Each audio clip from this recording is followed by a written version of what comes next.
Hi, this is Joe again with another review. For the sake of this video, I'm going to be discussing the 1991 romantic comedy, Only the Lonely, starring the late great John Candy, as well as the late great Maureen O'Hara, and Ali Sheedy, from movies like War Games and some of the Rat Pack films during the 80s. This is also a first really romantic comedy for Ali Sheedy as well. Of course, this movie, like I said, this was the last, or I should mention, the last movie role that Maureen O'Hara done, because she retired from acting after she did this movie. She was about, I think she was had to be in her early 70s when she did this movie, because she was like about 28 when she did her most famous role, in my opinion, Miracle on 34th Street, which came out in 1947. So you just had 44 years. It was made about 72, roughly 72, 73 years old. And so she decided to, even though she was still a baby, but she was still capable of acting, but she decided to retire from acting. And she lived, I think, about 20 years, and 15, 20 years, and then she ended up passing away a few years ago. But this was known as her last movie role. And of course, John Candy died like a few years later of a heart attack, and Ali Sheedy's career is pretty much dead. I mean, she's still very much alive, but her career is dead for some reason. Anyway, the movie Only the Lonely stars John Candy as a 38-year-old Chicago cop who lives with his mother in his beautiful townhouse in Chicago. And this one particular day, he ends up meeting Ali Sheedy, who works as a makeup artist for his funeral home, for her father's funeral home, I should say. Excuse me. And they decide to, John Candy decides to ask Ali Sheedy out, and they go on a date, ironically to the real Comiskey Park, I should say the original Comiskey Park, which at the time the film, even though this movie came out in 1991, this movie was filmed the year before, in 1990, which happened to be the last year of the original Comiskey Park, which was at the time the oldest ballpark in the American League. I think it was about a year or 2 years older than Fenway Park is. So you do see in the film the old Comiskey Park and the new Comiskey Park, even though now it's I think it's like the third different name for that stadium right now, because they're selling the I think Jerry Reinsdorf owns the White Sox. There's a third name that he's given that ballpark since he owned the team, for the Comiskey family, from the Charles Comiskey family, and now it's like a third. It used to be U.S. Cellular Field, now it's something else. But I still call it Comiskey Park. I don't know about the people in Chicago, but I still call it Comiskey Park. The newest thing, well, it's not exactly new, it's been around for almost 30 years now. So anyway, and I'll got off topic. So John Candy takes her out, and they have a picnic on the field in the original Comiskey Park, and he knows the guy who runs the scoreboard, so he makes the whole computer scoreboard goes out John Candy would hit a home run. You see all the home run graphics, you see the explore the scoreboard. But she got a kick out of that, and they went over the top. So of course John Candy says it's good to be a cop, a Chicago cop. You get all these fringe benefits, and was able to come in the stadium, and we ever had this picnic here and stuff. And Ali Sheedy kind of liked that he's, kind of like a bashful, bachelor type, but she thought that he was cute and tried, overdoing it, and they said, okay, let's go try out, go out on another date. And meanwhile, John Candy is starting to fall in love with Ali Sheedy, and to me, this is the first time that I know in a John Candy film, when John Candy plays the romantic lead. Because usually he plays like the dad, or the crazy brother in like in Splash, or crazy uncle and Uncle Buck, But this is really the first time, and I think possibly even the only time in, unfortunately, John Kennedy's career, that he played the romantic lead. And he wasn't that bad as the romantic lead. But the problem was John Kennedy's mother, who was played by Maureen O'Hara, and she gave a really great, over the top, performance. And she was not faking the Irish accent of us, because she was Irish, born and raised. And of course, a few years after this movie came out, she became the first woman to become the Grand Marshal of the St. Patrick's Day Parade here in New York City. So I knew, and she was about the only Irish woman that I know who was famous, and it was also the first real Irish celebrity became the Grand Marshal of the St. Patrick's Day Parade as well.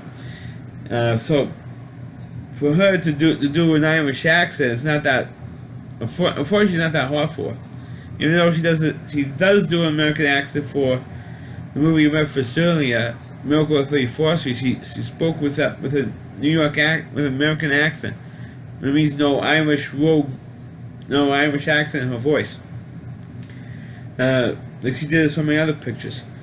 But this one, she was great, and she was overprotective, and she only wanted her son to date an Irish girl. And when she found out that Ali Shee was an Italian for Sicily, she's a Sicilian. She doesn't wash her hair at all. She goes like several days without doing it. Cleaning herself up and stuff, and she stinks. She smells. She's a curse. She's like a gypsy. She's been bad mouthing her all the way through, and then just before the wedding, she really went. The Maureen O'Hara, she really went over the top, and how she acts and how she treats people and stuff, and John Kennedy, he bowls her out for that behavior. And I know, Mom, you tell it like it is, but telling it like it is not always the right thing. It's not the right thing to do, and you have to keep it's one thing if you tell me this stuff. But it's one thing that to her, you're hurting the girl. I really love this girl, and I want to marry her. Look, at 38 years old, it's time that I settle down. Time to, Mom, it's time for you to cut the cord with me. And all those, cut the cord cliches that it was used in this movie.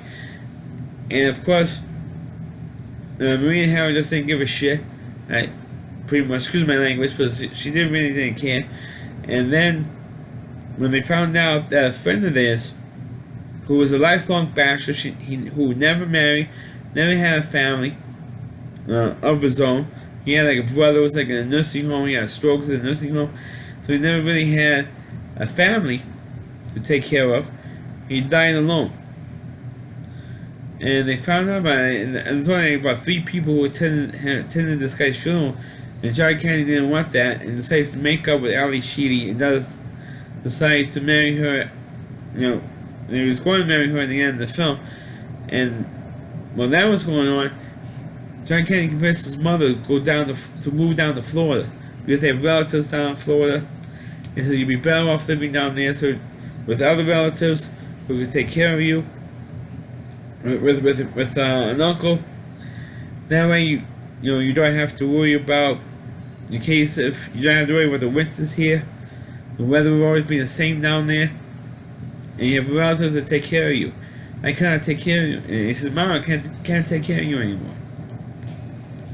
And eventually John Kennedy was supposed to move down with her, but decides to move to New York with Ali Shee's character.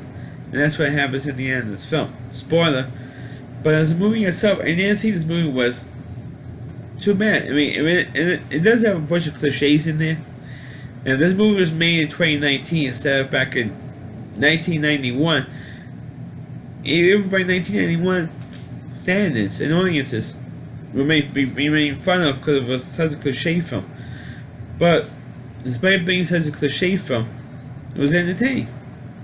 And it's also kind of nice to see John Kennedy, like I said earlier, it's nice to see John Kennedy play a romantic lead in the film. And it's also nice to see Maureen O'Hara in her last film It's always great to see Maureen O'Hara in any film, really. And playing the over-the-top Irish mother in this film is kind of like a nice surprise, because we know naturally in previous films that Maureen O'Hara has done, especially during the 40s, 50s, and 60s, she's not really that type. I don't think she really was that type of person, or being an over-the-top Irish mother, you know. But she did a great job playing an over-the-top Irish mother, you know, cuss everybody out, always has something negative to say to everybody, and that's why people don't visit her. I should mention that the guy who plays Zorba the Greek, Anthony Quinn, is also in this movie. He also does a great job in trying to romance Maureen O'Hara, and she doesn't want to have anything to do with it for practically the whole movie. Doesn't want anything to do with him because he's a Greek and he's not Irish. But eventually, she comes around to him at the end of the film when because he moved to Florida. He's moving to Florida with her. So I thought that was kind of great. And even though he scared the crap out of her on the airplane, but that was a pretty funny scene where she scares him, where he scares her at the end of the film, and she goes, "What are you doing here?" "Well, your son gave me his ticket because he didn't want you to go down to Florida, alone. So that's why I'm here."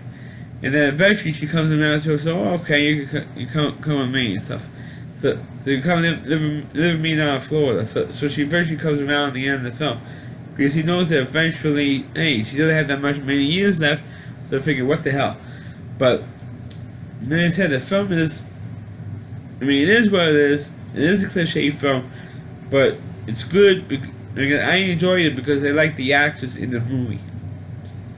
If you didn't have the acting talent in this film, if you have, let's say, all younger actors in this film, actors that sing in this film, I probably not liked it.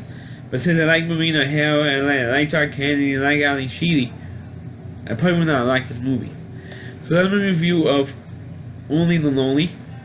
Please click on the video, please rate it. Please subscribe to my channel. Please forward this video on your Facebook pages.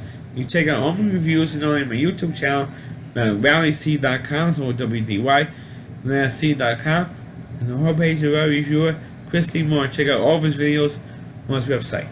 Thanks for watching, and catch you next time.